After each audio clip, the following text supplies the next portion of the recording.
आईला घर सोडूनच जातो कुठे तर मग बसतेली बोंबलत. ए शुभ्या, काय झालं रे एवढं तंतनायला? अरे काल शाळा बुडवल्या म्हणून माझ्या बानं आज मला कुत्र्यागत हाणलाय.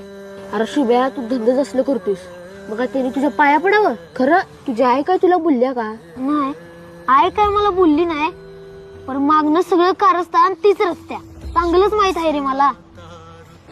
मग आता करणार काय? अरे इजा, माझ्या आईबाला मी एकुलते खाय तरी बी मला असं करते ते. मी नुसता मोठा होऊ दे रे, मग मी माझ्या आई बापाच्या हातालाच लागत नसते आणि तवा त्याशनी दाखवून देतो यो शुभ्या काय चीज आहे ती. अरे तसं आपण ठरवलं का नाही, लय काय काय करू शकतोय. खरं ही आपल्यातली गुरमे आहे ना, ते जगातल्या असणी दाखवायची. ज्यांनी आपल्याला जग दाखवलं ते असणी नाही.